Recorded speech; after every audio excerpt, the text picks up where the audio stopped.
বিশ্ব রাজনীতিতে বদলে যাচ্ছে শক্তির সমীকরণ। ইউক্রেন যুদ্ধ, পশ্চিমা নিষেধাজ্ঞা আর যুক্তরাষ্ট্রের সঙ্গে বাড়তে থাকা উত্তেজনায় ঘনিষ্ঠতা বাড়ছে চীন ও রাশিয়ার। বিশ্লেষকরা বলছেন, মস্কো বেইজিংয়ের ক্রমবর্ধমান সখ্যতা চাপে ফেলছে ওয়াশিংটনকে, খর্ব করছে মার্কিন আধিপত্যকেও। টানা 16 বছর ধরে রাশিয়ার সবচেয়ে বড় বাণিজ্যিক অংশীদার চীন। ইউক্রেন যুদ্ধের পর পশ্চিমা নিষেধাজ্ঞায় যখন চাপে পড়ে মস্কো, তখন বড় অর্থনৈতিক ভরসা হয়ে ওঠে বেইজিং। রাশিয়ার তেল, গ্যাস ও কাঁচামালের বড় ক্রেতা এখন চীন। ওদের স্বপ্ন পূরণে পাশে থাকতে পেরে আমরা গর্বিত। একই সঙ্গে প্রযুক্তি, শিল্পযন্ত্র ও উৎপাদন সরঞ্জামের জন্য চীনের উপর নির্ভরতা বাড়ছে মস্কোর।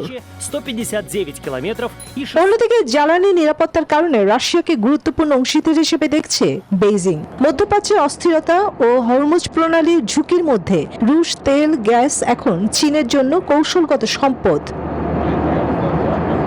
শুধু অর্থনীতি নয়, ভূ রাজনীতিতেও একসঙ্গে হাঁটছে দুই দেশ। আন্তর্জাতিক নানা ইস্যুতে একই অবস্থান নিচ্ছে মস্কো ও বেইজিং। বাড়ছে যৌথ সামরিক মহড়া ও প্রতিরক্ষা সহযোগিতাও।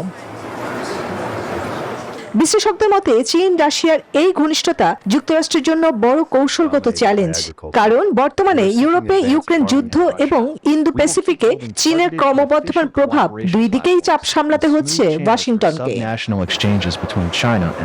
চন্দ্রানী চন্দ্রা, নিউজ 24।